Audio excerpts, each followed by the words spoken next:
Blessed morning, church, and praise God for the good weather that God allowed us to be here, to praise Him, to hear from His Word, and also welcome to those who are watching with us in our live streaming. We welcome you today, and shall we all stand? I want you all to find a partner, okay? Pwedeng tatlo sa isang grupo, but I want you to find a partner and someone na hindi nyo kilala, okay? That's a challenge. Someone na hindi nyo close, hindi nyo kilala, yun yung dapat na partner nyo ngayon. And on that group, I want you to share something that you wanted to thank God for what He has done in your lives in this past week or maybe yesterday or just now, okay? So, find a partner that you don't know, okay? Yung hindi niyo po kilala. And you can introduce yourself with each other and share something that you wanted to praise God for. So, let us go around, God's people, and start sharing something that you are grateful for. Come on, church.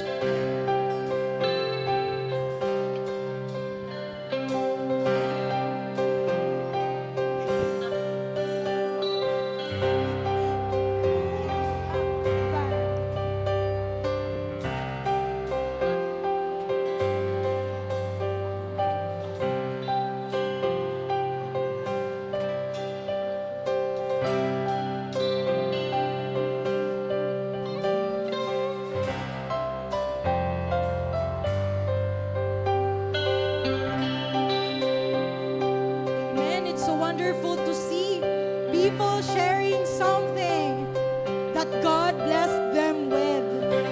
Sige, tuloy lang po tayo for sharing something that we're grateful about.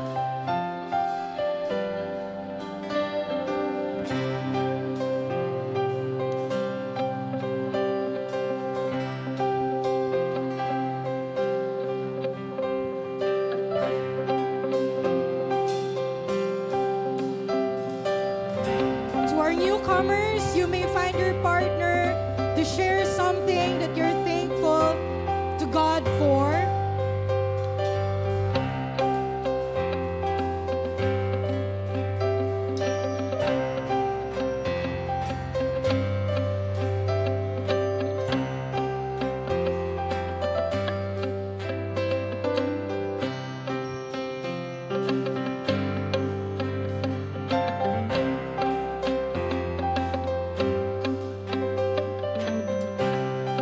As we wrap up our conversation, praise God for remembering where the Lord has brought us from. Many of us have faced seasons of weakness, fear, uncertainty, and even moments when we felt far from God. Yet through it all, people, we are here by His grace that He has never failed us. So church, come on.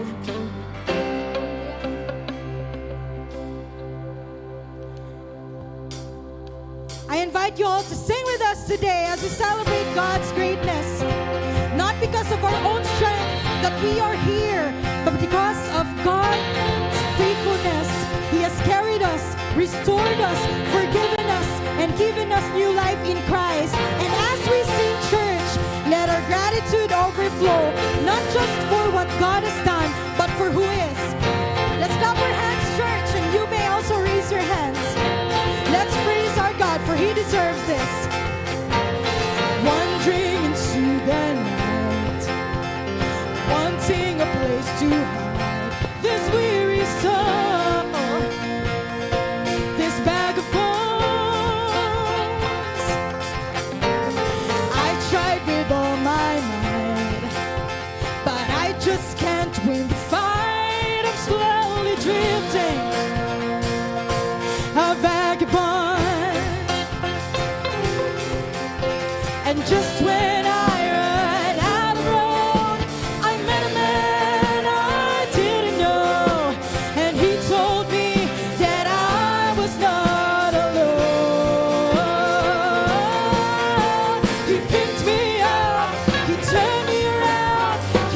placed my feet on solid ground. I thank the Master, I thank the Savior, because He healed my heart, He changed my name, forever free. I'm not the same. I thank the Master, I thank the Savior. Thank God. I thank God. Amen. Let's sing it, our church. I cannot deny what I see.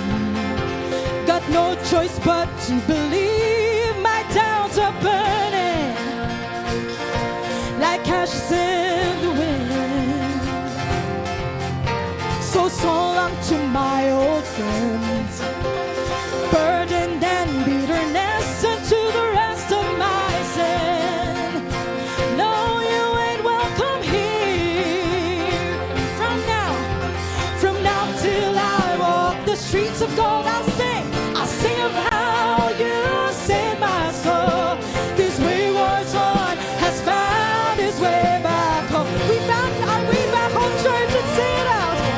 He picked me up, He turned me around, He placed my feet on solid ground. I thank the Master, I thank the Savior, because He healed my heart, He changed my name, forever free. I'm not the same. I thank the Master, I thank the Savior, I thank God. Let's clap for our church. Thank God. Let's sing this as we continue to thank God for His. Hell lost another one. I am free. I am free. I am free. Hell lost another one. I am free. I am free. I am free. Hell lost another one. I am free. Let's say it. I am free. I am free. Hell lost another one. I am free. I am free. With a joyful heart.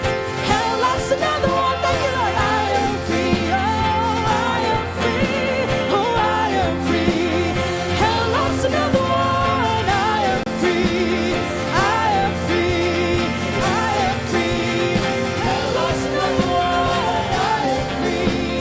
I am free. I am free. Hell lost another one. I am free. I am free.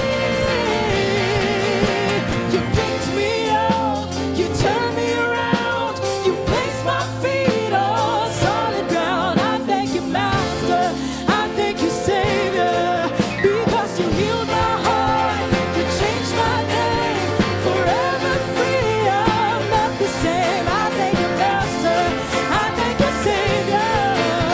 You picked me up, you turned me around. Let's sing it out. You placed my feet on solid ground. Oh, I thank the Master, I thank you, Savior, because you healed my heart, you changed my name, forever free. I'm not the same. I thank you, Master, I thank you, Savior, I thank God.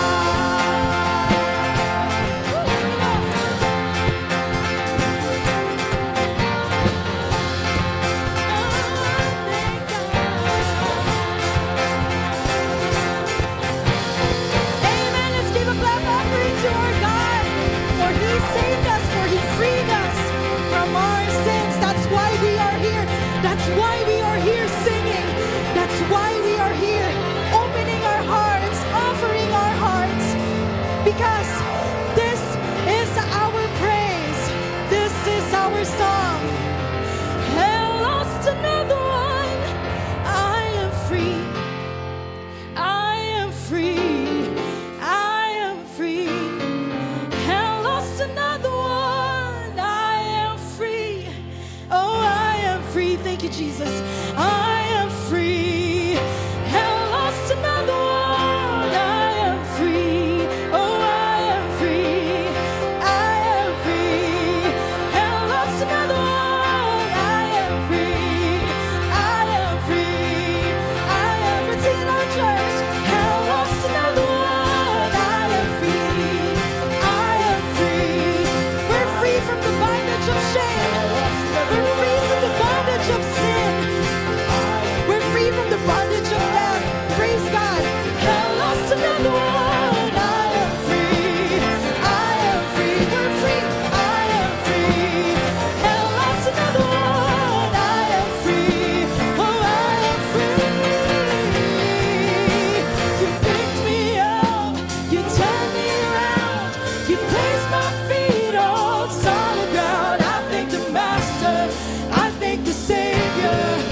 everything that He has done.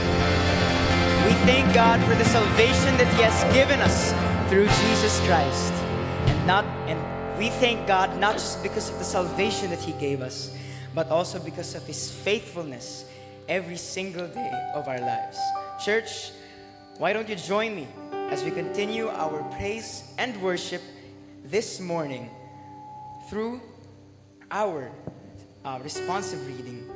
Even when we wonder, God remains faithful.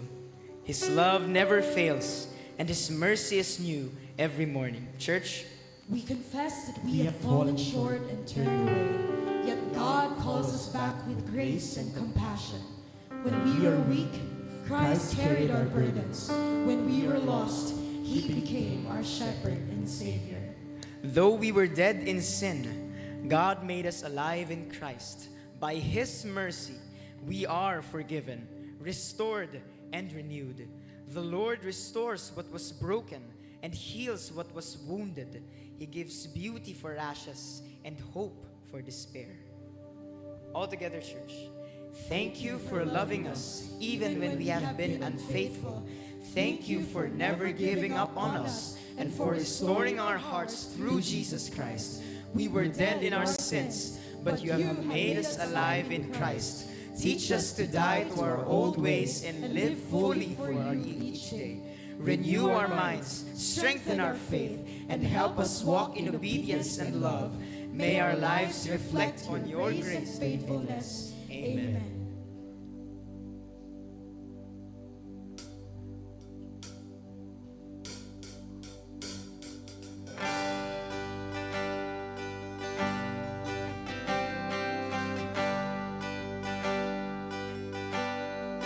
I searched the world, but it couldn't fill me. Man's empty praise and treasures that fade are never enough. Then you came along and put me back together. Every desire is now satisfied here in your love. Oh, there's nothing better than you. There's nothing better than you, Lord. There's nothing. Nothing is better than you.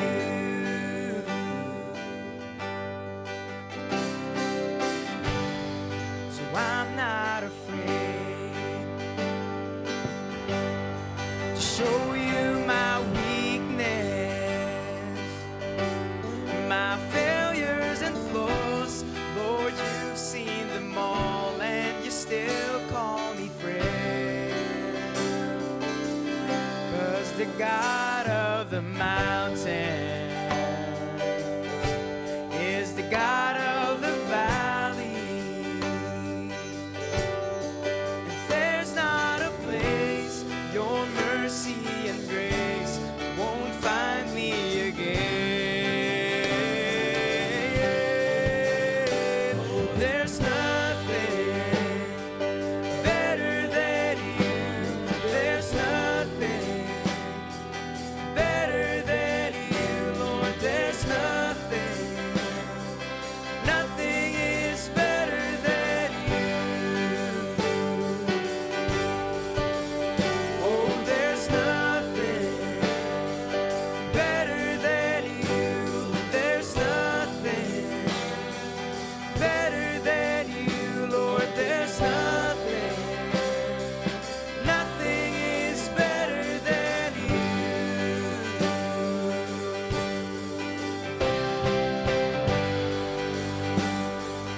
Lord, there's nothing, nothing is better than you. Come on, sing it, church. Oh, there's nothing better than you. There's nothing better than you, Lord. There's nothing, nothing is better than you.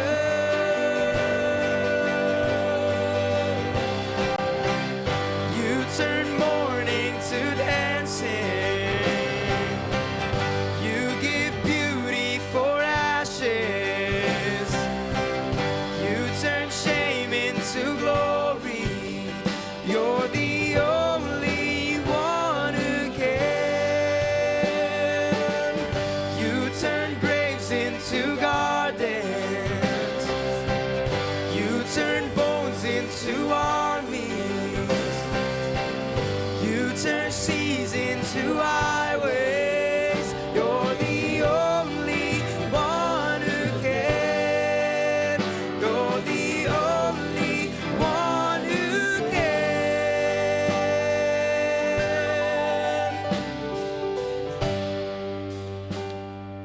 Better than you, there's nothing. Better than you, Lord, there's nothing. Nothing is better than you. Come on, proclaim it, church. Oh, there's nothing better than you. There's nothing better than you, Lord. There's nothing. Nothing is better than you.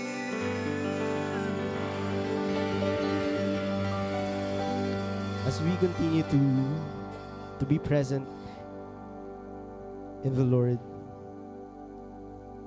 as we continue to proclaim this song that there is nothing better than you, Lord, there's nothing better than you. I want all of us here to check our hearts, examine our hearts. If there are things that we value more than God, if there are things that we place or we think better than His love and His grace, may we come to peace that we ought to surrender it to God. That nothing can fill us. And that our treasures fade. And that only you can satisfy. May we come to God in this very moment.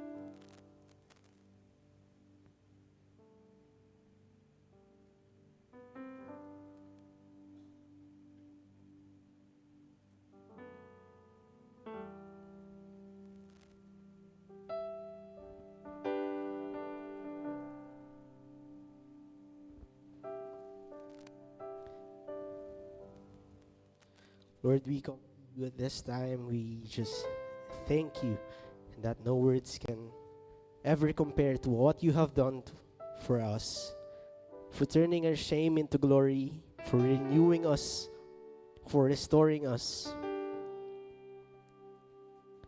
just because of your love for us, for making us new, for making us alive and dead in our sins.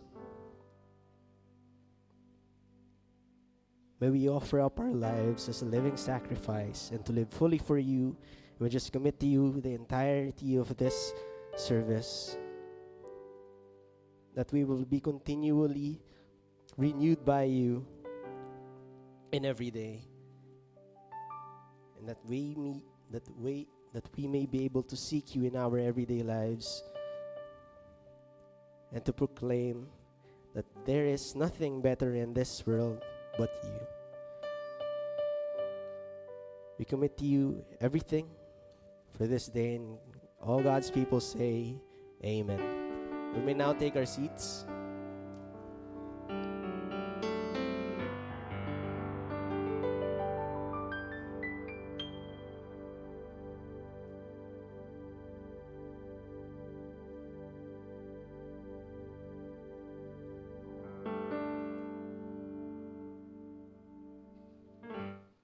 Good morning po sa lahat. Ayan, ako po si Maricor and excited po kami to have these announcements with you. Ako naman po si Rona at excited din kaming makilala ang ating mga bisita ngayong umaga. Kaya, Yes. patayuin po natin yung mga first-timers po natin today. Meron po ba? Yeah. Yan, welcome po sa FCBC. Yan, we want to know you more. Mamaya po, imbitahan namin kayo sa aming welcome center. Ayan. We also want to welcome everyone who is here with us Sunday after Sunday and those who are worshiping with us online. And for those who attended yung mga first times po natin, later, if you can scan the QR code you can see on the screen, pakiscan po because we want to know more about you and especially yung mga naka-online sa atin ngayon. And yung mga nandito po here physically, later you'll be ushered sa ating welcome center ng ating mga welcoming committee. Yes. And for our giving, may I share a few verses from Philippians chapter 4, verses 15 to 17. And you Philippians yourselves know that in the beginning of the gospel, when I left Macedonia, no church entered into partnership with me in giving and receiving, except you only. Even in Thessalonica, you sent me help for my needs once and again. Now here, Paul is expressing his gratitude toward the Philippian believers for their generous and financial support, emphasizing that he is not seeking the gift itself, but the spiritual benefit and fruit that their giving brings to their own account with God. When we give, we are not just supporting the ministry, we are also blessed as we give with love and obey God in this act of giving. Yes, since we are not collecting our tithes and offerings on our pews, we have offering boxes po sa ating likuran, and meron din tayong mga envelopes that you can use. And moving on, meron din tayong QR code exclusive only to those who wanted to, exclusive to those who wanted to join the D group. Patuloy po namin kayong iniimbitahan, especially yung mga hindi pa po kabilang sa isang discipleship group. Ito ay isang paraan po ng FCBC para mas lumago pa tayo bilang isang Kristiyano, and we will course you through a group na similar age, interests, and needs, and huwag po kayong mahiyang mag-fill out sa form na iyan. Yan po sa ating QR code na nasa ating screen. And for today naman po, we have our last part of our series on Amos. So go grab your notes and your Bibles para mas ma-revisit natin yung mga previous na talk. And today, we can hear more about the series, Order in God's Court, a study on the book of Amos. And thank you very much po. Meron pa ba? Meron pa pala, yeah. Last part of our special Sunday message next week, June 14, strengthening our family in these last days. Don't miss that po. And thank you very much. Yan, thank you.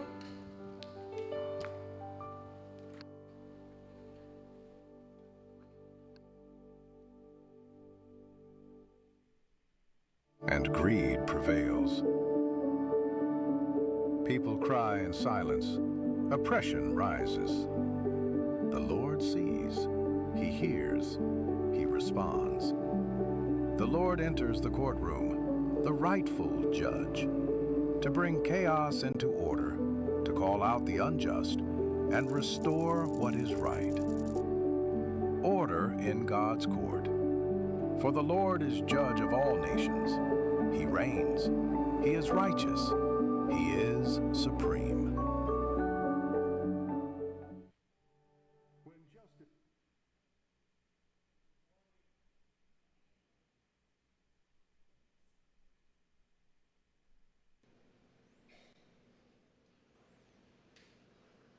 Hello. Hello. Hello. Hello.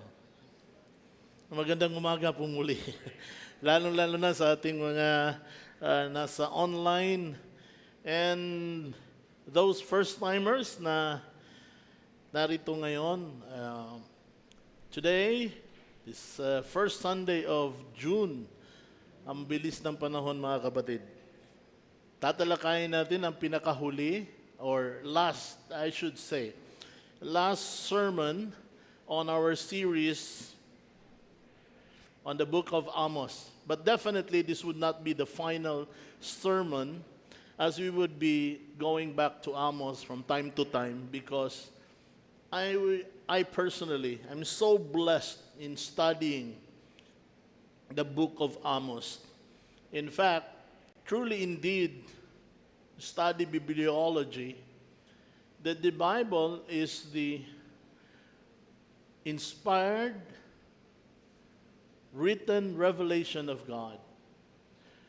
When I study the book of Amos, it's not just about the narrative, yung mga hatol, yung kasalanan ng Israel, but more importantly, I have seen personally and I have shared to you facets of who God is and how He deals with us. And that's what I would like you to see when you look, when you study, when you read the scripture. It is the written revelation of God. This is where we know God. This is where He revealed Himself to us.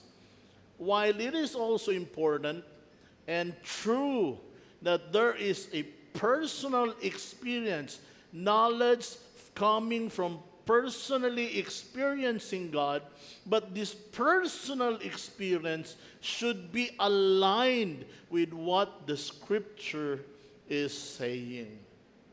In fact, when I was studying the book of Amos, I shared to you, first of all, in chapters 1 and 2, the severity of God.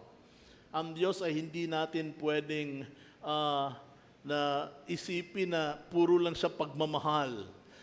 Meron ding the meaning ng word ng severity, yung ginamit niya sa Filipino translation, ang bangis or kabangis ng, simply, bangis ng Panginoon ng Diyos.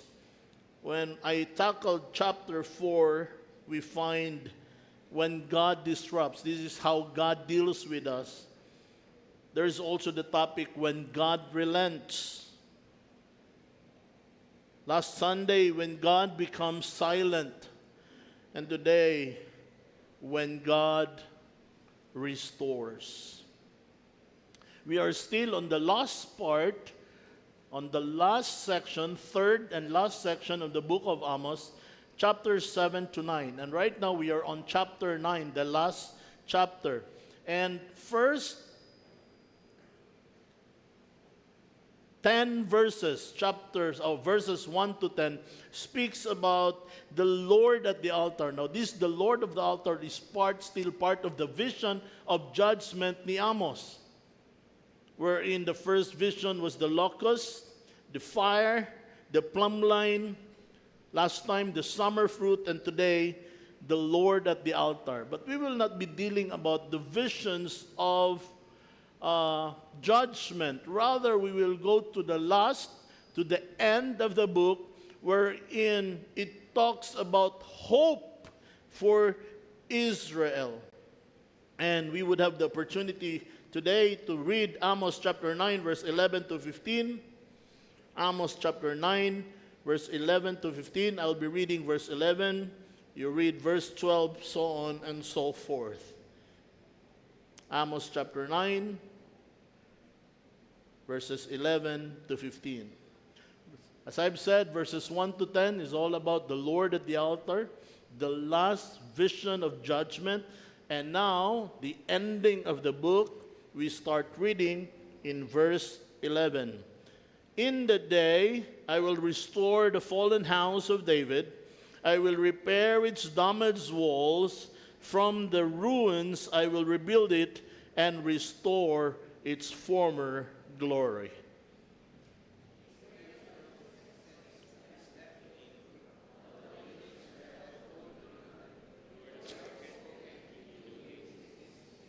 verse 13, the time will come, says the Lord, when the grain and grapes will grow faster than they can be harvested. Then the terraced vineyards of the hills of Israel will drip with sweet wine.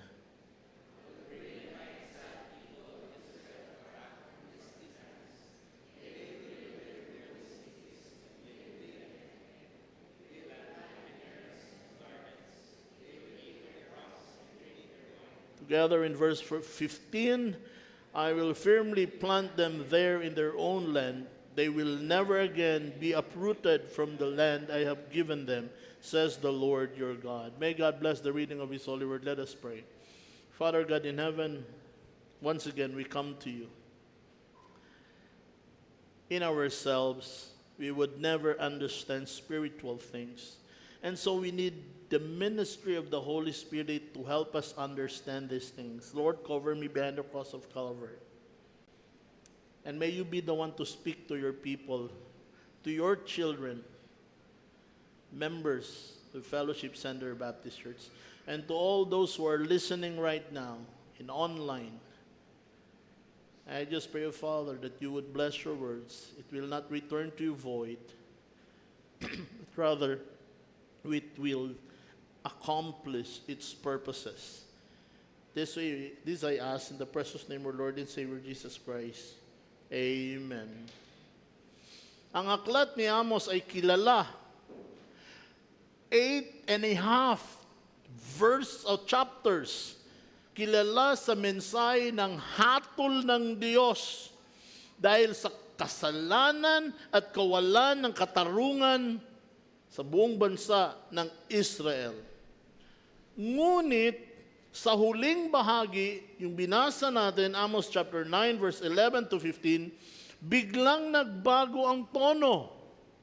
Mula sa madilim na hatol, lumitaw ang isang napakaliwanag na pag-asa.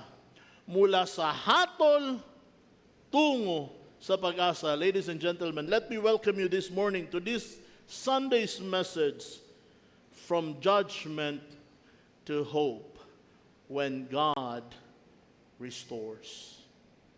Ipinapakita ng ating binasa, ipinapakita ng Amos, hindi lamang yung severity ng Diyos, hindi lamang na ang Diyos ay righteous judge, sovereign creator of the nations. Ipinapakita din dito sa Amos, lalong-lalo na sa huling bahagi, ipinapakita na ang kanyang huling salita sa kanyang bayan ay hindi parusa at hatol, kundi pagpapanumbalik, repentance, at saganang pagpapala.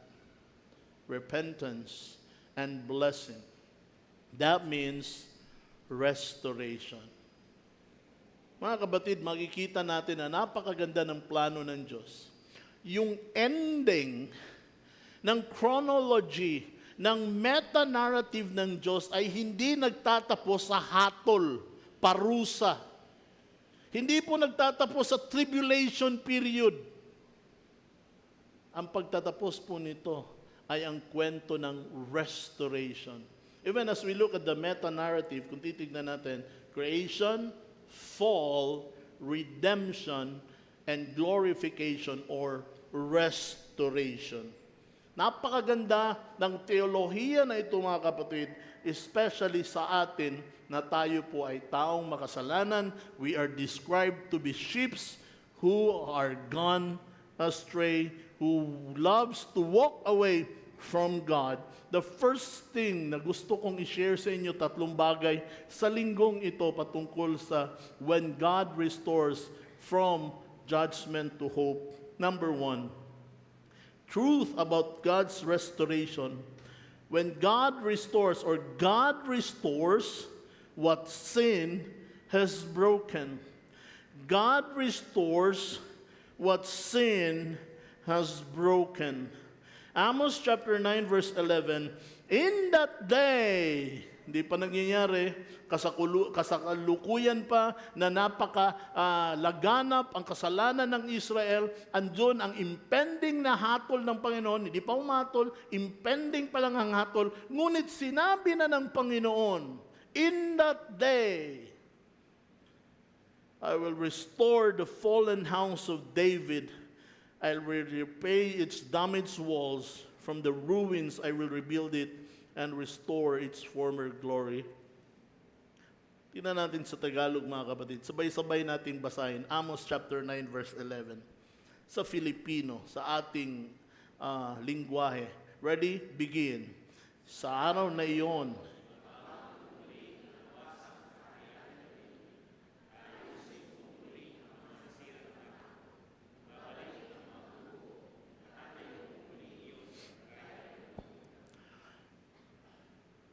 Amos chapter 9 verse 11 ay dinidescribe niya na ibabalik, i-restore, itatayo ng Diyos ang fallen house of David.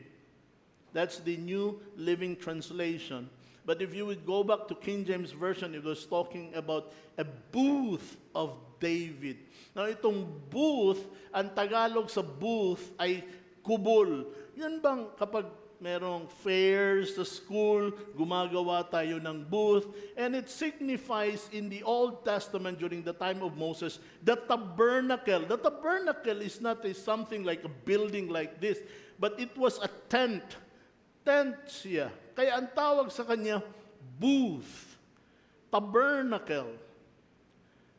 But it signifies also the presence of God. Now, this booth or tabernacle, dito kinukuha yung concept. It was more of the temporary dwelling. Temporary dwelling, a booth, a tabernacle. Kaya yung nakita ni David na he was in the palace and nakita niya, ang Diyos ay nasa tabernacle and is living in a palace. Sabi niya, Lord, I will build you a permanent temple for you. Dahil ang tabernacle is para bang panandalian lamang na gamit. Now, that is exactly what had happened when the Bible, the prophet Amos mentions about the booth or the booth of David. It was, Amos wants to see the tabernacle or the reign of David, yung family ni David, as temporary. Temporary. Bumagsak ang booth na ito, ang family ni David, dahil sa kasalanan ng Israel. Matindi. Dakila ang empire ng Israel during the United Kingdom. May tinatawag tayong United Kingdom, United Kingdom ngayon. Pero may tinatawag tayong United Kingdom when Israel is a one nation at ang hari nila ay isa lang. Si Saul, si David, si Solomon. Ngunit dahil sa kasalanan ng Israel, sa patuloy na idolatry, ang bansang Israel ay nahati. Nagkaroon ng Northern Kingdom, nagkaroon ng Southern Kingdom. At ito, ang tinatalakay dito ni Amos, siya ay nag-prophesy sa Northern Kingdom. But then, sabi ng Diyos, there will come a day that I will restore the fallen kingdom, the kingly line of King David. And that's the thing. Yan yung hula. And ang hula sa Amos 9:11, of course, tungkol sa muling pagtatayo ng bumagsak na tabernakulo o kubol ni David, may dalawang pangunahing katuparan sa Biblia. Dalawa. Number one, spiritual fulfillment, which is the New Testament and the church.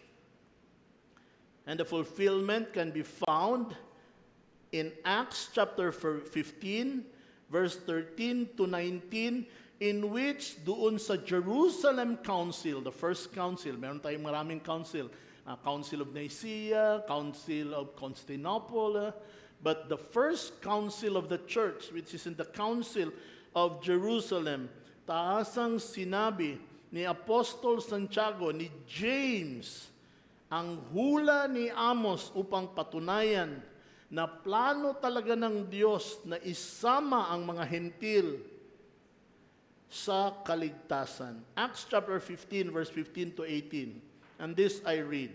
And this conversion, James speaking during the Jerusalem Council, and this conversion of Gentiles, and who are these Gentiles? Tayo po, mga kapatid, is exactly what the prophets predicted. As it is written, and then he quoted Amos chapter 9, verse 11. Afterward, I will return and restore the fallen house of David. I will rebuild its ruins and restore it, so that the rest of humanity might seek the Lord, including the Gentiles, all those I have called to be mine. The Lord has spoken, He who made these things known so long ago. You see, my friends, sa kabila ng kasalanan ng Israel, God has already a plan. And when He gave, nung ibinigay ni Amos ang hula na ito, it was in the mind of God. Mangyayari ito, hahayaan ko kayo na magkasala at hahayaan ko yung exile mangyari dahil ang plano ko ay hindi lamang kayo ang maliligtas. Makikita ng buong sanlibutan ng aking ginawa at pati ang mga hentil ay makakakilala sa akin, and they would seek so that the rest of humanity might seek the Lord. At ganun na nga ang nangyari. So the fulfillment of this restoration of the booth of David, unang-una, ang pag-upo ni Jesus sa trono ng ating mga puso. Si Jesus na nagmula sa linya ni David, ang katuparan ng pagbangon ng kaharian ni David. Hindi ito isang pisikal na palasyo sa lupa, kundi isang espiritual spiritual na kaharian kung saan si Jesus ay naghahari sa bawat puso ng mga taong kumikilala sa Kanya. Talking about the Lordship of the Lord Jesus Christ. Hindi lamang po tayo ay iniligtas at Jesus Christ is our Savior, but that we have to recognize Him as King.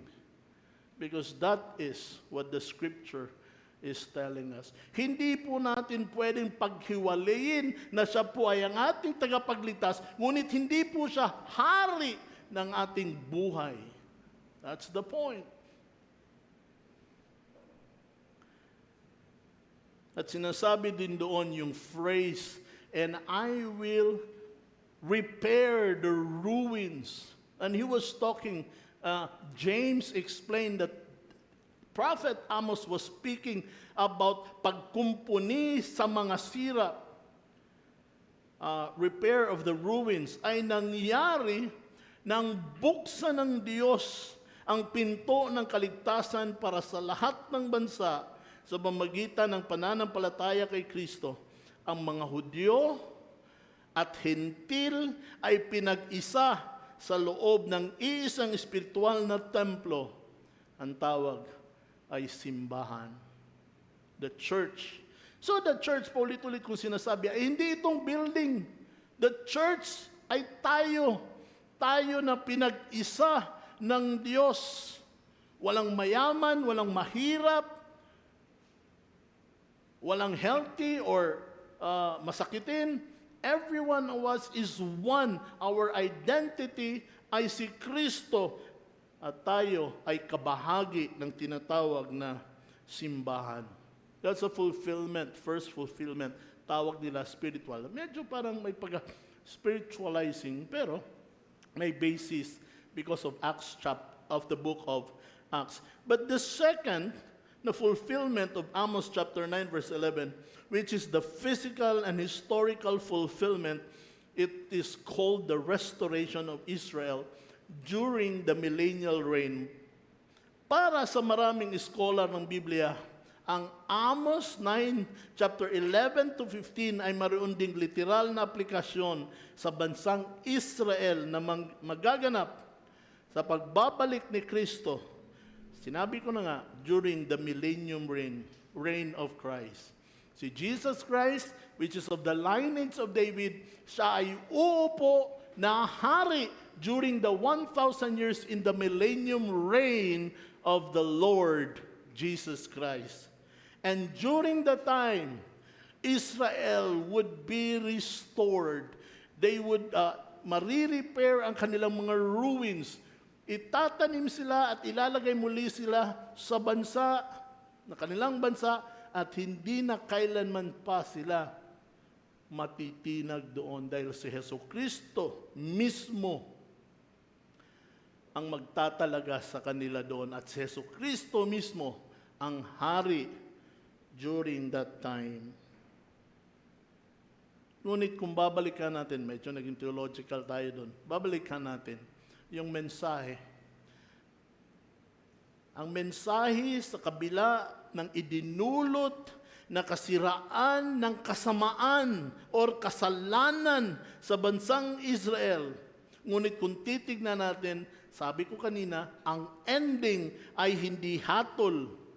Bagkus datapwat, may mangyayaring kaparusahan or paghatol dahil sa kanilang mga nagawang kasalanan, pero sa ating makikita, sa ating nababasa ngayon na pag-aaralan, ang wakas ng kapahayagan, the written revelation of God, ay ang restoration, pagtatayong muli, pagkukumpuni na muli ng Israel. Now, there is a wonderful thought here. Sobrang makasalanan ng Israel, kaya naging ganon, bumagsak ang kaharian ng Israel, patuloy pa rin sila sa kanilang kasalanan. Ngunit look at the restoration God would bring Israel.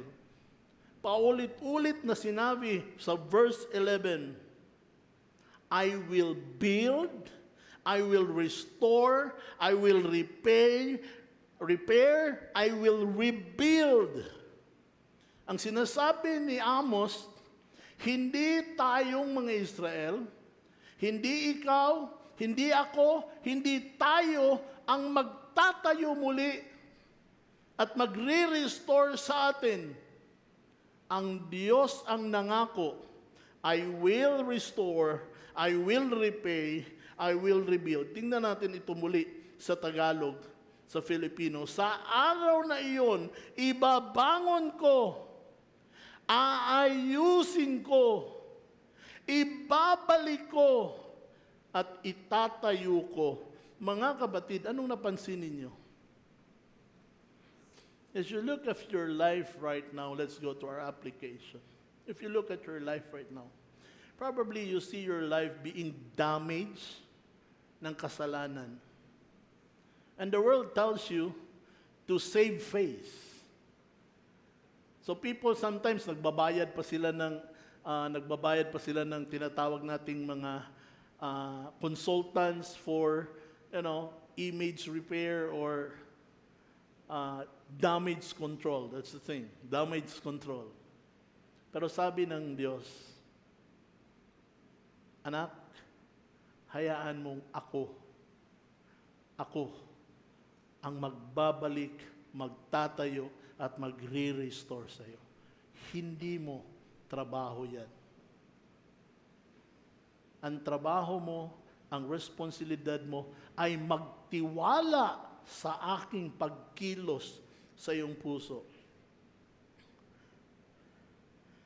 Number 2, or let me just give you this principle first before I go to number 2.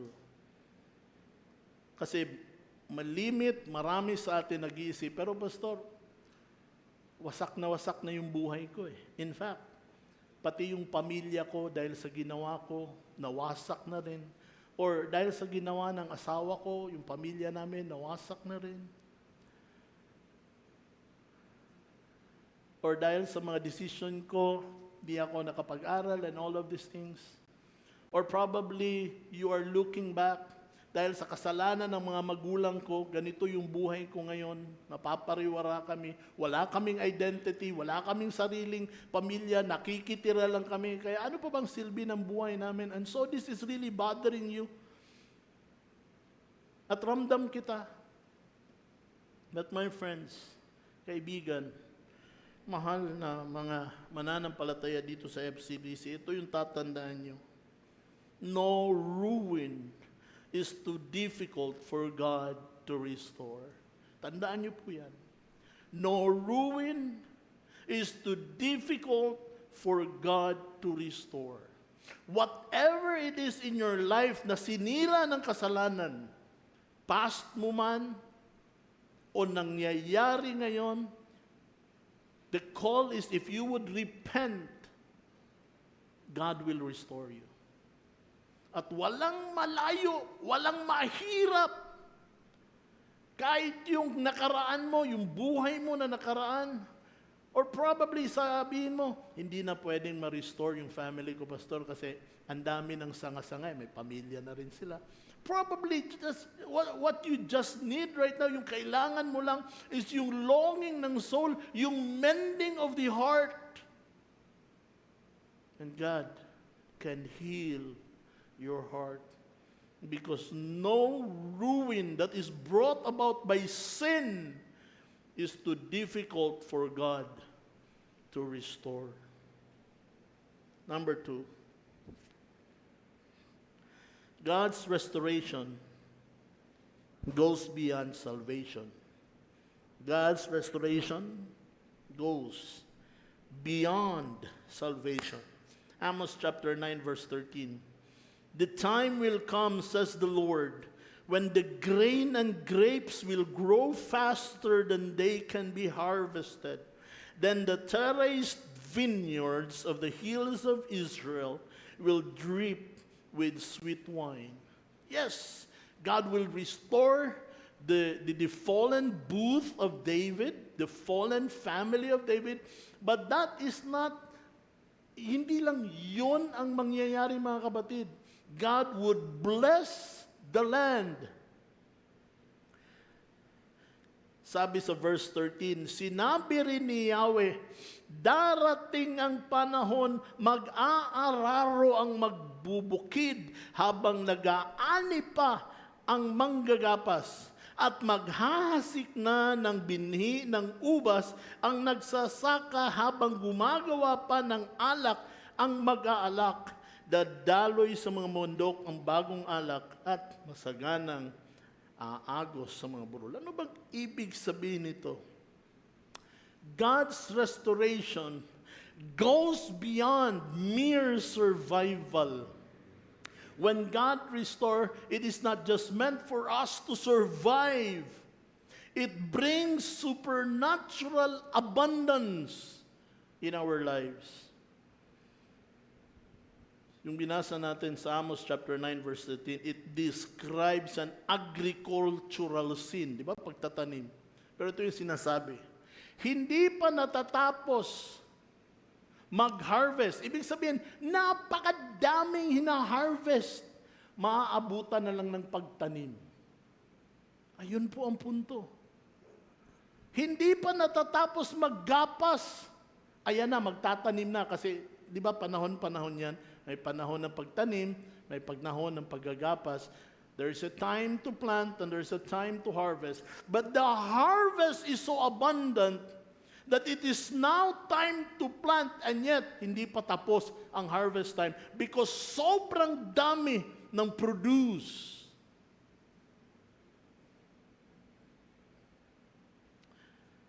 This represents a reversal of the curse of sin.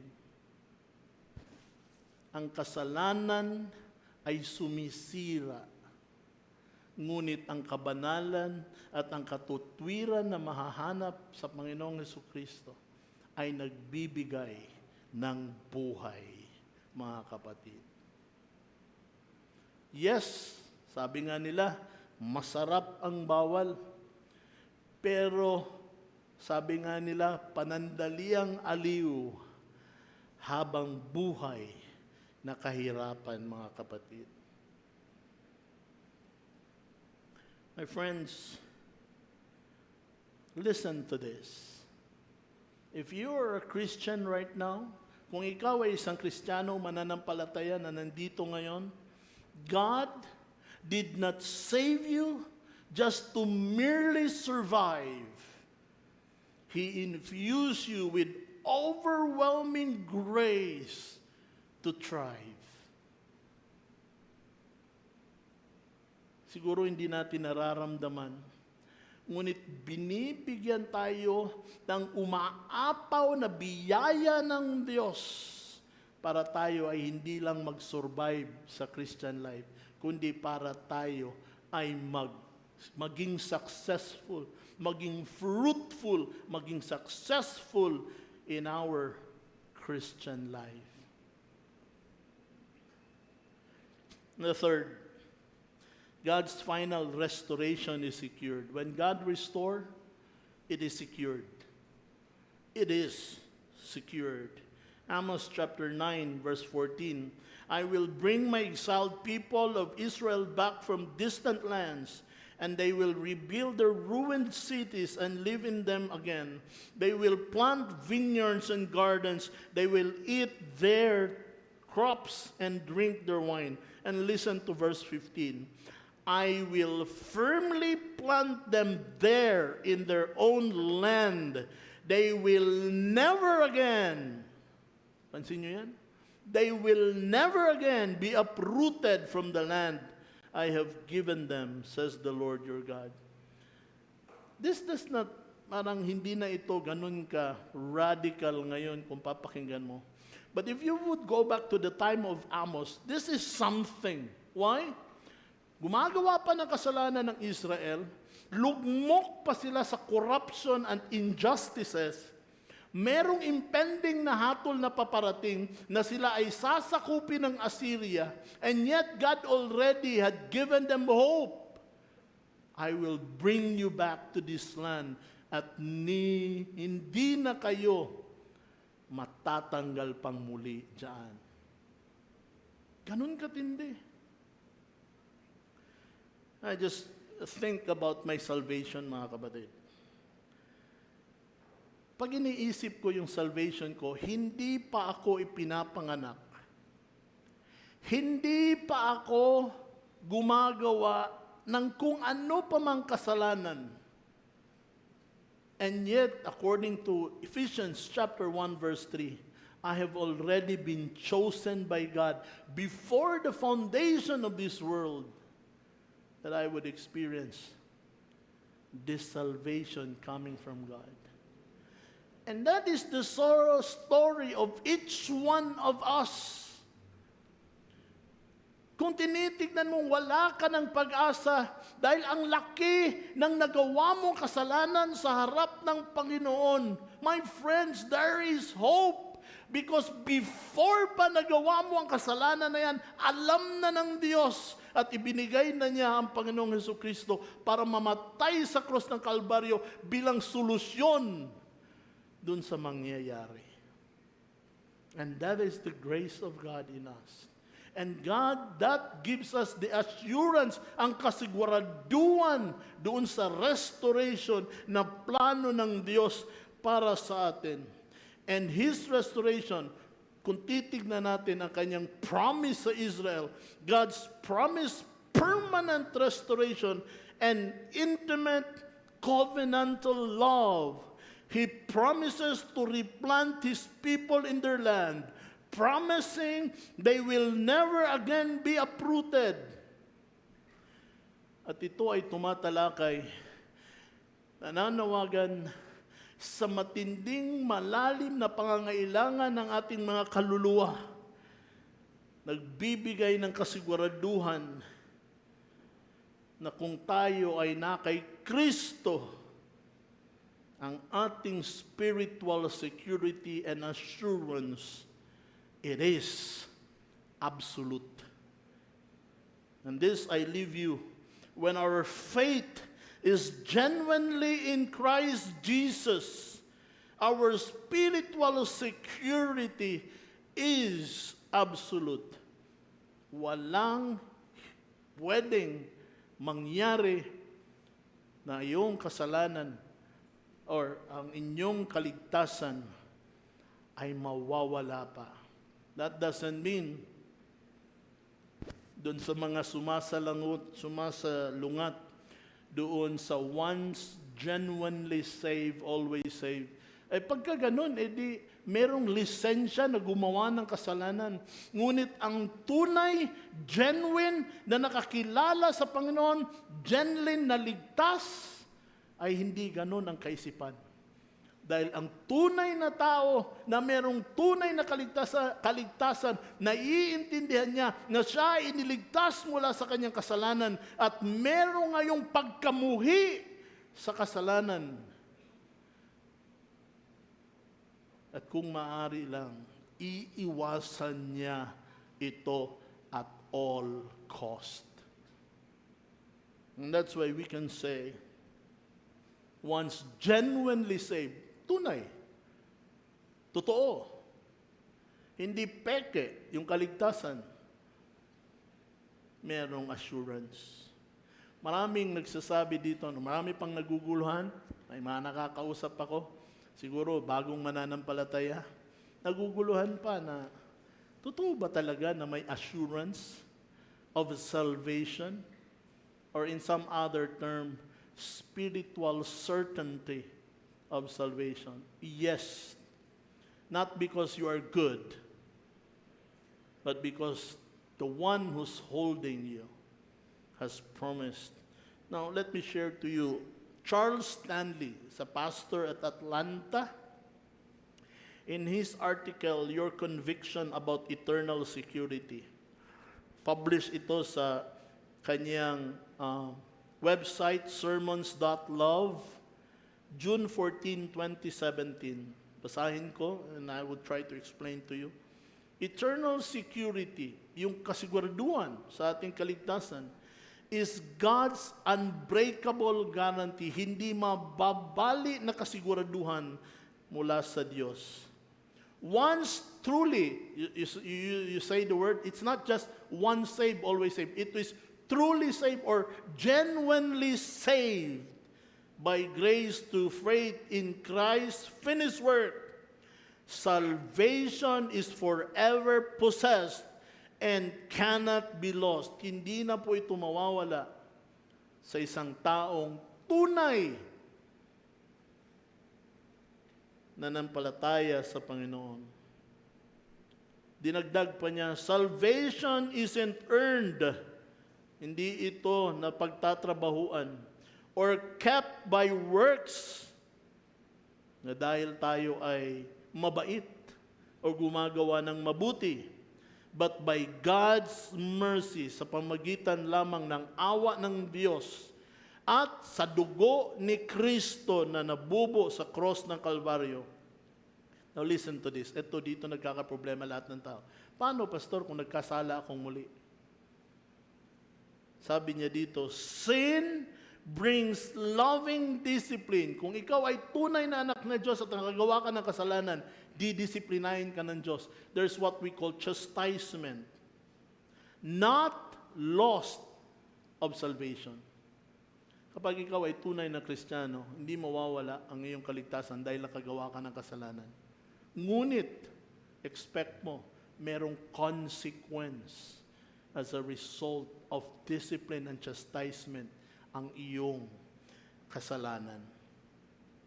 With continual cleansing, Holy Spirit sealing, and assurance for believers who rest in His promise rather than their performance. This is a wonderful words from a pastor in Atlanta. And beside this pastor is a divorced pastor, no? But yung stand niya, yung conviction niya sa assurance of salvation ay matindi, mga kapatid. And I want you to learn from this. May kasiguruhan ang tao na tunay na nanampalataya sa Panginoong Jesucristo, tunay na nagsisi sa kanyang mga kasalanan, meron siyang kasiguraduhan sa kanyang kaligtasan. As I conclude, napakasimple lang ng mensahe. If you're sitting right now, listening, and you see that your life had been ruined by sin, turn your eyes to the restorer, to the God who restores, to the God who does not settle in judgment, but gives us hope. The book of Amos, and we would end also, and we would wrap up the study on the book of Amos. It ends not with judgment, but with a promise of restoration, mga kapatid. Let me ask you today, are you trying to rebuild your own broken walls? Hindi kaya you step aside and let the master builder work. Do you have brokenness right now? Ang panawagan sa atin is to bring our brokenness to the Lord. Not to keep this and to stunt our growth sa ating spiritual life. This is probably the reason kung bakit hindi tayo makausad sa ating spiritual life. Because we continue to think, ang pangit ng nakaraan ko, yung parents ko, hindi ako pinanindigan. We cannot undo things. But your present situation is not your final destination. God has a plan to restore you, and He will restore you completely. Siguro, yung buhay natin ngayon, wasak dahil sa kasalanan ng asawa mo. And right now, you're struggling for answers. But God assures us, no ruin is difficult for God to restore. All we have to do is to step aside and let the God who promised us, I will restore, I will repair, I will rebuild, and I will establish you again. I'm not just a God who judges. I am a God who loves to restore. Anyone here who wants to come to the altar and avail of the grace of this God who restores? Hindi niya tayo tinitignan and treat us based on the things we did, based on the sin we have committed. Because those things were settled on the cross of Calvary when Christ died for you. And all God wants right now is to restore you. Your broken family, your broken past. And that is the story, the book of Amos. And may you experience God's restorative power as we end the study on the book of Amos. Let us pray. Heavenly Father, we thank you that you are a God who does not leave us in our ruins, where sin has brought destruction. Let your grace bring supernatural rebuilding. Pour out your new wine into our hearts today. Plant us deeply in your love, so that we may live securely in the grace of Jesus Christ. I would give some time to those who are broken right now because of sin. Your family, your relationship with spouse, relationship with children, relationship with neighbors, all of these are brought about by sin.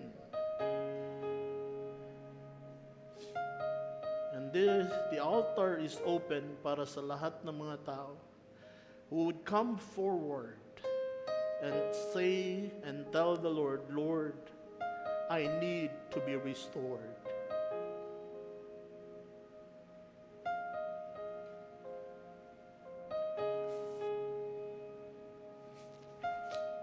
probably some of you might say, hindi na pastor kasi meron na siyang ibang family. And what you need right now is just the mending of the hearts. The assurance probably ngayon, pastor, meron na kasi silang pamilya, kanya-kanya ng pamilya. And what you need right now is just the assurance of God's forgiveness and of His abundant grace. You just come to the Lord Jesus Christ.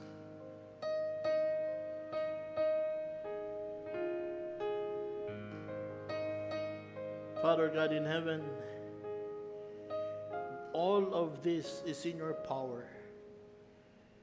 And in the beautiful name of our Lord and Savior Jesus Christ. Amen.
Morning po for everyone, for our Lord's table.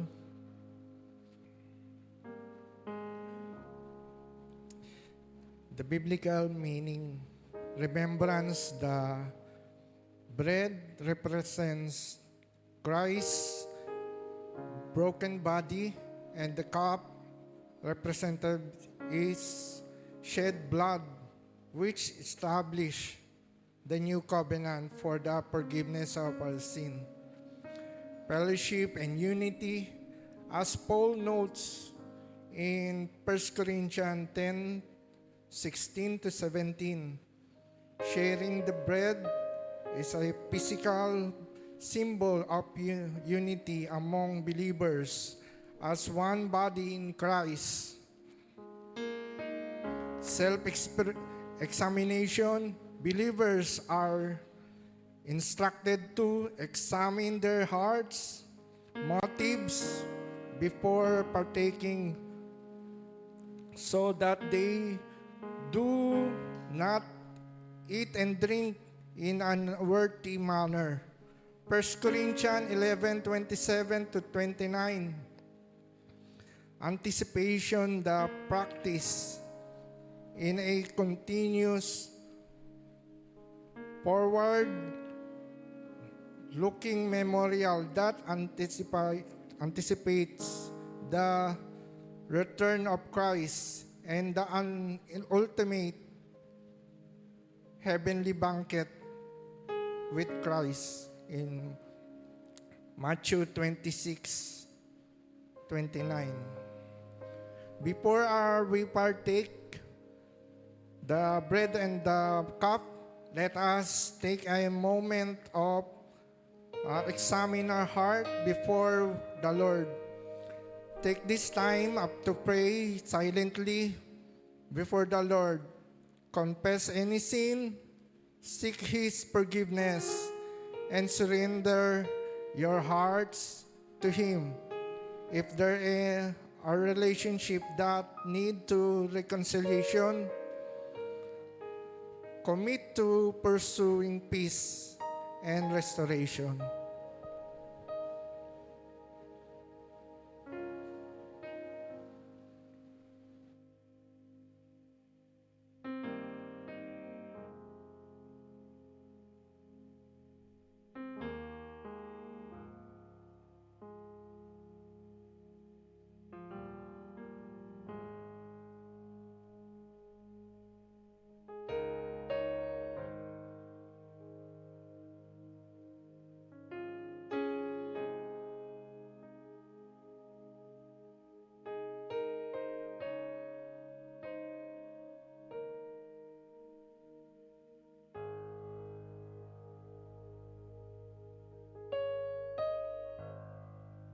Ama naming makapangyarihan, kami lumalapit sa inyo, Panginoon. Kung mayroong mang kalikuan sa aming puso't isipan, tulungan niyo po kami na maging karapat-dapat sa inyong harapan. Patuloy na ang iyong banal spirito ang manguna, gumabay sa amin, Panginoon, maging karapat-dapat sa inyong harapan. Salamat, Panginoon, dahil binigay niyo po ang iyong banal spirito, ang iyong anak, Panginoon, upang ang aming pagkakasala ay malinis, Panginoon. Patuloy namin tinataas ang iyong pangalan. Tama dadalangin sa Panginoon Jesus. Amen. Tawagin ko po ang mga deacons.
For I received from the Lord what I also delivered to you, that the Lord Jesus, on the night when he was betrayed, took bread, and when he had given thanks, he broke it and said, "This is my body, which is for you.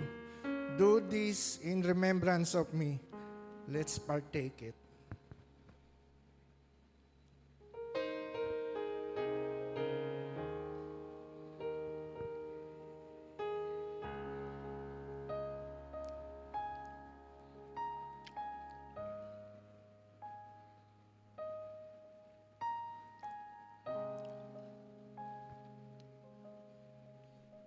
In the same manner, also he took the cup after supper, saying, "This cup is the new covenant in my blood.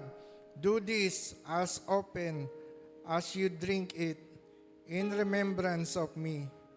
Let's drink it.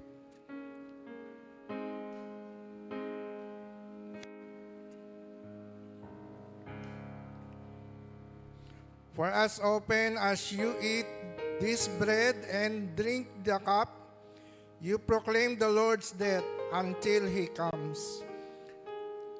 Heavenly Father, thank you, Lord God, sa inyong pagsasakripisyo sa aming buhay, Panginoon. Salamat, Panginoon, dahil kayo po ang Diyos na makapangyarihan.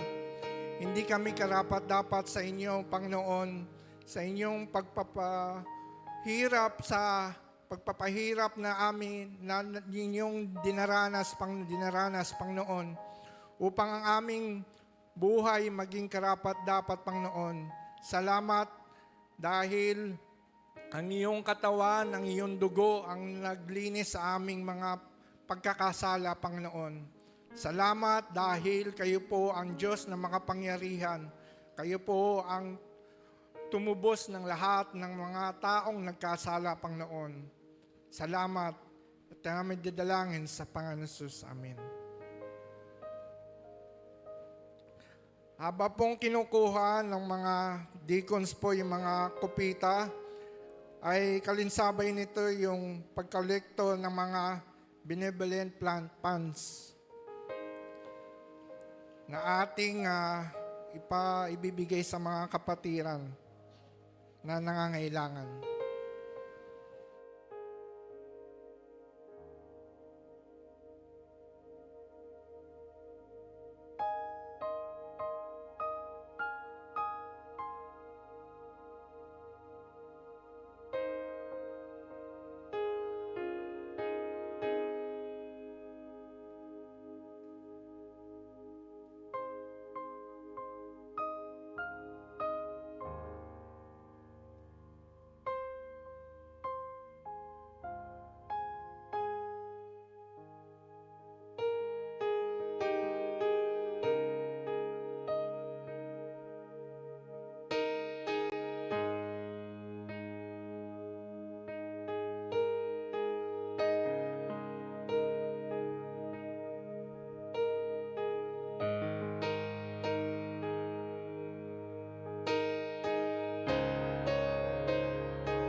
Let us all stand. Brethren, beloved, Indeed, our God is a God who restores. Praise God for what sin has broken. His grace can restore. And as He restores us, He continue to work in our hearts, healing, transforming, and drawing us closer to Him. Today, let us come before Him with faith and gratitude, trusting that He is not finished with us yet. His restoring work is in progress, and His love never fails. Church, this is an invitation. Let us worship Him in spirit and in truth, allowing Him to move in us and through us in our midst today.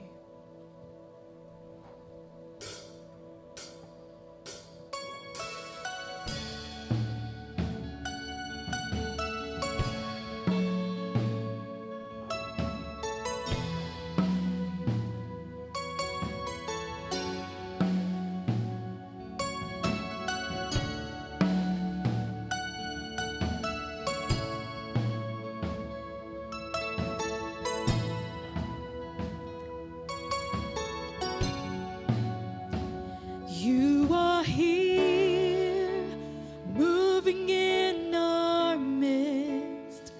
I worship you. I worship you. You are here, working in this place.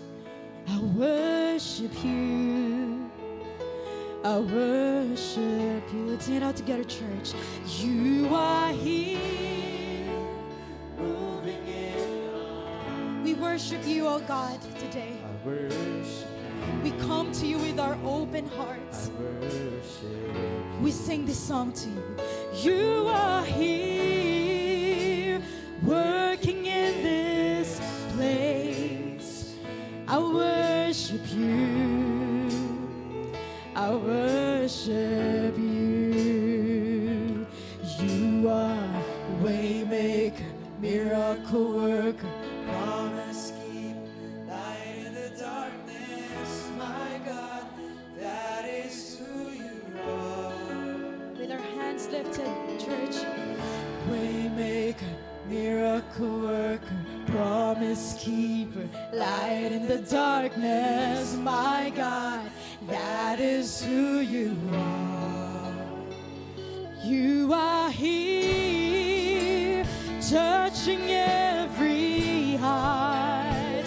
I worship you. I worship you. You are here, healing every heart. I worship you. I worship you. You are here, turning lives around. I worship you. We worship you, Lord. I worship you. You are here, mending you mend every heart. I worship you. I worship you. You are waymaker, miracle worker, promise keeper, light in the darkness. My God, that is who you are. You are waymaker, miracle worker, promise keeper, light in the darkness. My God, that is who you are. We'll sing, that is who you are. That is who you are. Oh, that is who you are. That is who you are. Oh, that is who you are. That is who you are. That is who you are. That is who you are. Jesus, our way maker. You continuously move in us, in our hearts, in our minds, in our spirit, allowing us to give you glory, allowing us to do what's right. Church, let's sing it out. Even when I don't see it, you're working. Even when I don't feel it, you're working. You never stop working. You never stop working. Even when I don't see it, you're working. Even when I don't feel it, you're working. You never stop working. You never stop working. Even when I don't see it, you're working. Even when I don't feel it, you're working. You never stop working. You never stop working.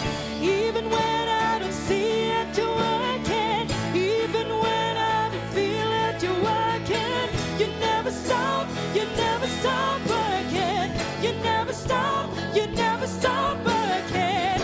Waymaker, miracle worker, promise keeper, light in the darkness. My God, that is who you are, Jesus.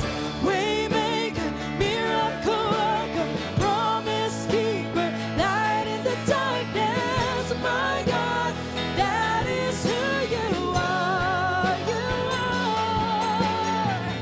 Waymaker, miracle worker, promise keeper, light in the darkness. My God, that is who you are. We sing.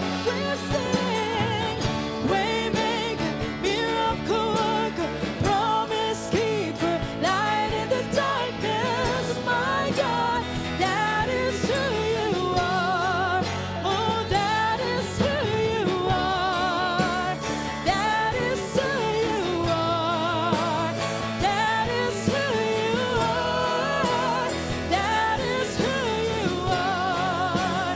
That is who you are. That is who you are.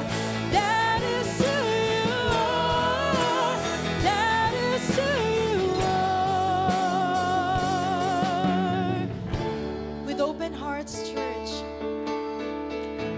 let's sing this song once more. It's our devotion to our God. You are waymaker, miracle worker, promise keeper.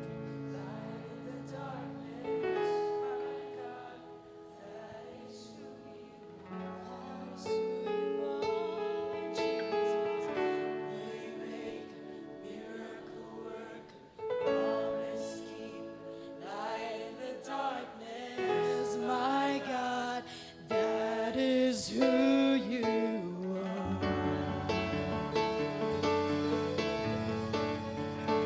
Sa patuloy nating pagkanta at pag-awit,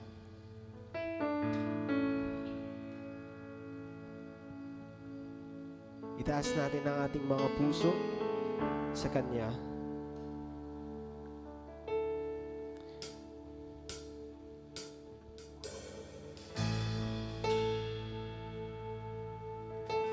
As you have said, Mayor Pastor, we are filled with overflowing grace to share to others. And kailanman, ayun, ay ang kanyang sukdulang biyaya para sa atin.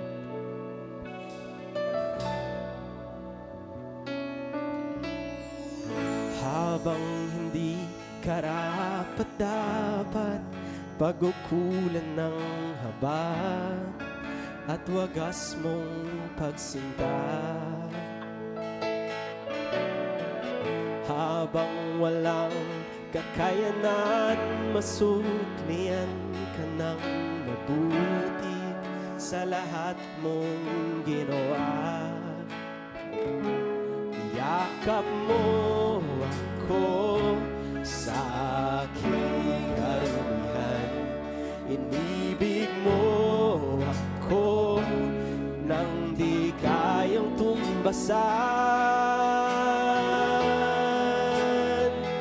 O Diyos ng katarungan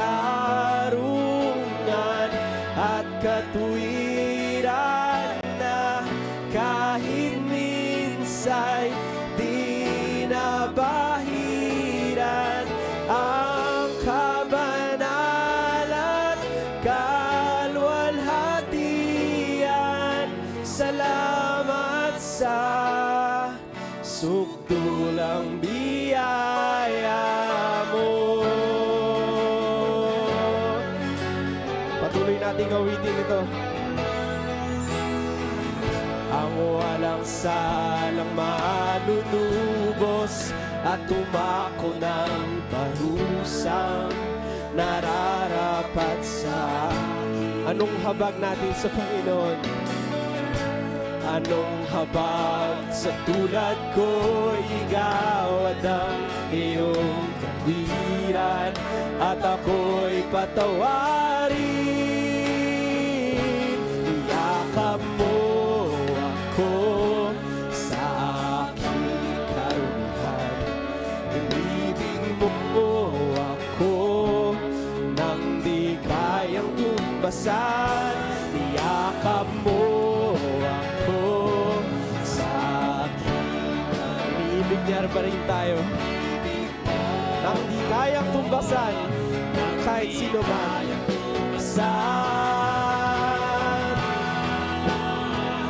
O Diyos ng katarungan at kaduwiran na kahit minsa'y di nabahiran ang kabanalan, kalwalhatian. Salamat sa sukdulang biyaya mo, O Diyos ng pag-ibig na mas malawak pa kaysa aking mga pagkakasala.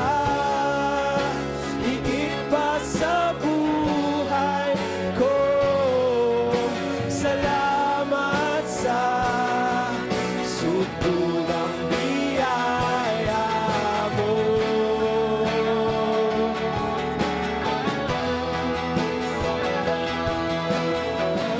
Walang kasalan, mas malawak pa sa pag-ibig ng ating Diyos. Again, no ruin is too great for God to restore. Because of His grace, we are forgiven. Awitin natin ito ulit.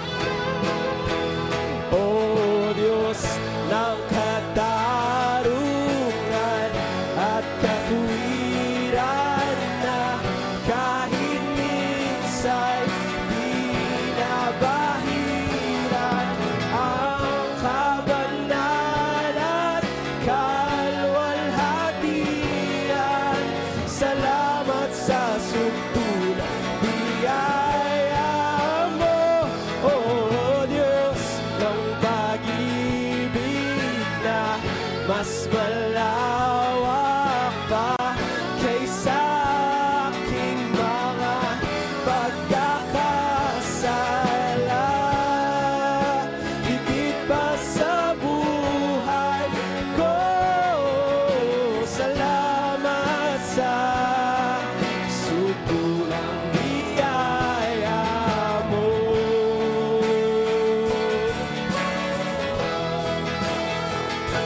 Sukdulang biyaya mo.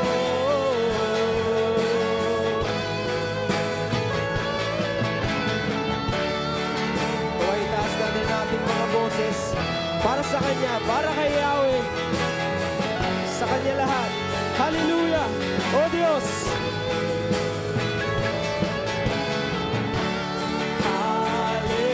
Hallelujah! Hallelujah! Hallelujah! Oh! Hallelujah! Hallelujah! Hallelujah! Oh!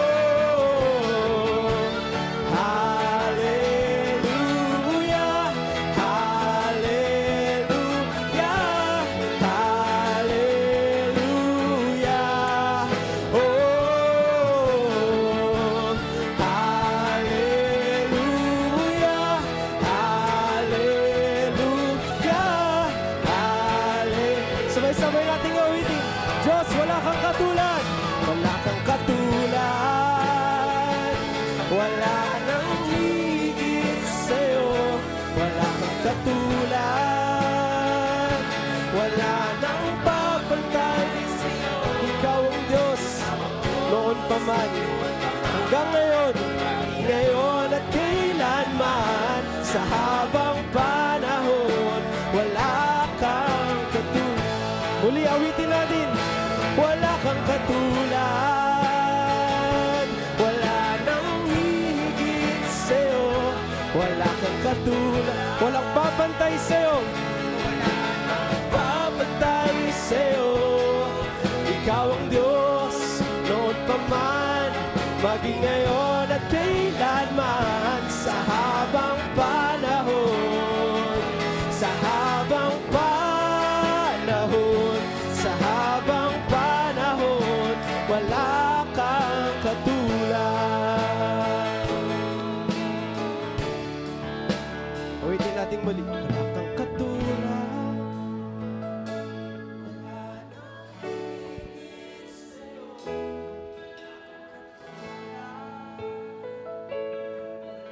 Just sing it, church. Walang papantay sa'yo. Ikaw ang Diyos, noon pa man, maging ngayon at kailanman. Sa habang... Ulitin natin, Panginoon. Wala kang katulad. Wala kang katulad. Wala nang higit sa'yo. Wala kang katulad. Wala nang papantay sa'yo. Ikaw ang Diyos, noon pa man, maging ngayon at kailanman.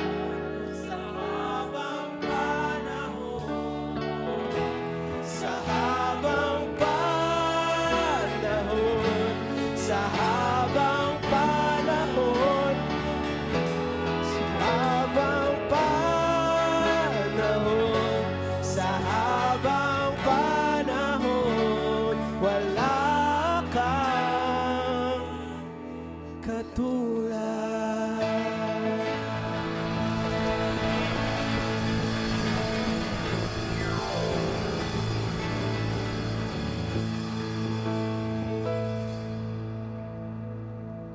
Thank you, Father, for you are our waymaker, miracle worker, promise keeper, light in the darkness. Indeed, Father, you are even more than this, Lord God. You are our omniscient, omnipotent, omnipresent God. Thank you for your grace and mercy that we can stand before you this morning. Salamat, Lord, sa inyong mensahe, Panginoon. At salamat, Lord, sa sukdulang biyaya na ipinagkakaloob po ninyo sa inyong mga anak. Indeed, Father, wala po kayong katulad. And let that stick, Lord, to our hearts, to our mind, Father, that you are above all else, Father. At yan po, Panginoon, your Lordship sa aming buhay ang siyang maghahari, Panginoon. Lord, we commit to you each one of us, Lord, this coming week, Lord God. Those who will be returning to school, Father, those who will be reporting back to work, at even those, Lord, na mag-stay sa mga tahanan, Panginoon, at sa mga ibang gawain, Lord God. Ang inyong mga anak, Lord, we pray that you would enable us to reflect Christ to others, Father. Make us the light and salt of this world, not because we are able, Father, but because our hope is in you, Lord God, and that the Holy Spirit will continually work in us, through us, within us, Father, that we may reflect Christ also to others at Panginoon, maibahagi namin ang mabuting balita, Lord, more than anything else, Father, that we would be able to share Christ, to share the gospel, to make disciples, Father, that you would make a movement out of this church, Lord, we pray. Father, bless those who will be meeting this week, Lord, sa mga grupo F22, those who will be meeting people, Father, bless them, give them the enabling grace, Father, na Panginoon, yung kapangyarihan ng inyong salita ay ibahagi, Lord, sa ibang tao. And that, Lord, bless niyo po ang bawat isa.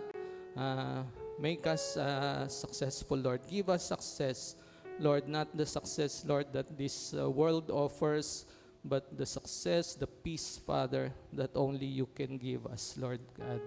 At Father, we pray that you would continually humble us through these successes, Panginoon, na kami po ay patuloy na mananalangin, knowing that it is not us who are working to make this happen, but it is you, Father, your enabling grace, the Holy Spirit working mightily in us and through us. Father, in all this be glorified. At humble us, Father, and help us to surrender our lives to you. Father, without surrender, Lord God, wala po kaming mararating, Panginoon. All this will come to naught, Father. May you be glorified in all this, Lord. We continually ask and pray.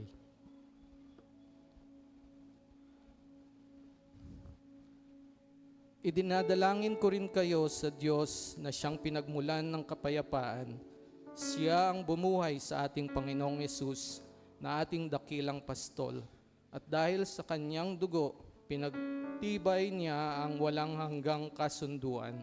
Naway ipagkaloob niya sa inyo ang lahat ng inyong kailangan para masunod ninyo ang kalooban niya. At sa pamamagitan ni Jesucristo, naway gawin niya sa atin ang kalugod-lugod sa kanyang paningin. Purihin natin siya magpakailanman. Amen.